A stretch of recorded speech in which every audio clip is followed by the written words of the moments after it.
गीता की 11 बातें आपकी जिंदगी बदल देंगी। पहला, क्रोध का त्याग कर दें। क्रोध से मनुष्य की मति मारी जाती है, यानी मुड़ जाती है, जिससे स्मृति भ्रमित हो जाती है। स्मृति भ्रम हो जाने से मनुष्य की बुद्धि नष्ट हो जाती है, और बुद्धि का नाश हो जाने पर मनुष्य खुद अपना ही नाश कर बैठता है। दूसरा, मृत्यु से भी बढ़कर है। मृत्यु का भय न कोई मरता है और न ही कोई मारता है, सभी निमित्त मात्र है। सभी प्राणी जन्म से पहले बिना शरीर के थे, मरने के उपरांत बिना शरीर वाले हो जाएंगे।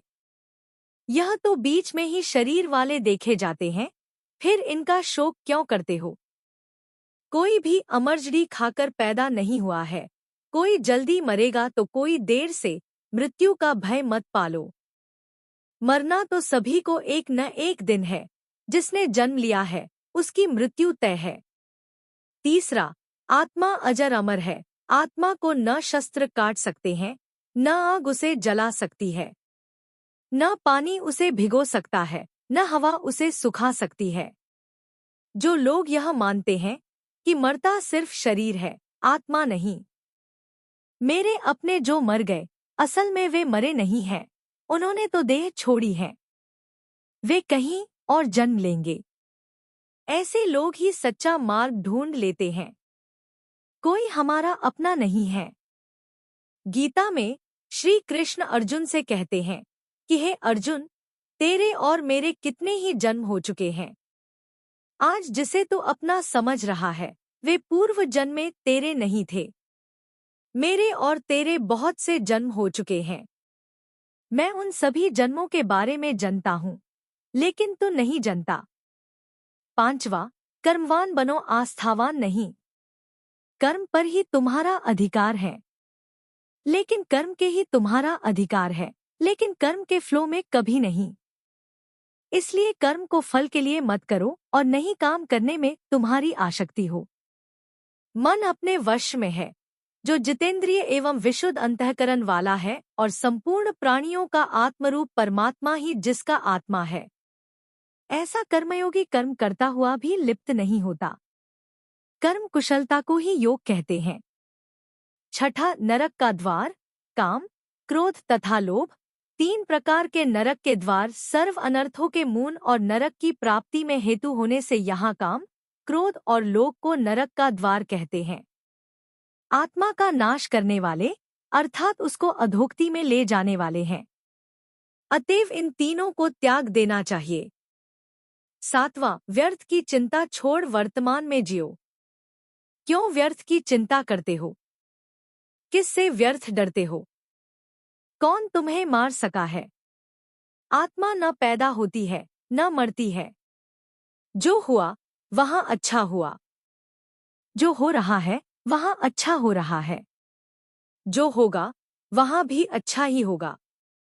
तुम भूत का पश्चाताप न करो, भविष्य की चिंता करो। वर्तमान चल रहा है। आठवां, लगाव ही दुख का कारण है। तुम्हारा क्या गया जो तुम रोते हो? तुम क्या लाए थे जो तुमने खो दिया? तुमने क्या पैदा किया था जो नाश हो गया? न तुम कुछ लेकर आए हो, जो लिया यहीं से लिया, जो दिया यहीं पर दिया, जो लिया इसी भगवान से लिया, जो दिया इसी को दिया। खाली हाथ आए और खाली हाथ चले जाओगे। जो आज तुम्हारा है, कल और किसी का था, परसों किसी और का होगा। तुम इसे अपना समझकर मगन हो रहे हो। बस यही प्रसन्नता तुम्हारे दुख का कारण है।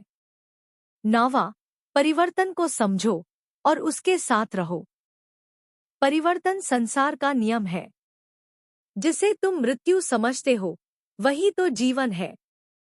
एक क्षण में तुम करोड़ों के स्वामी बन जाते हो, दूसरे ही क्षण में तुम दरिद्र हो जाते हो।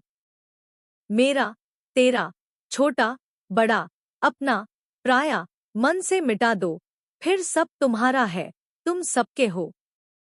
न यह शरीर तुम्हारा है, न तुम शरीर के हो। यह अग्नि, जल, वायु, पृथ्वी, आकाश से बना है और इसी में मिल जाएगा। परंतु आत्मा स्थिर है, फिर तुम क्या हो? 10वां, धर्म की शरण में रहो। यदि तुम खुद कुछ नहीं कर सकते हो, तो श्री कृष्ण कहते हैं कि तुम अपने आप को भगवान को अर्पित करो। यही सबसे उत्तम सहारा है।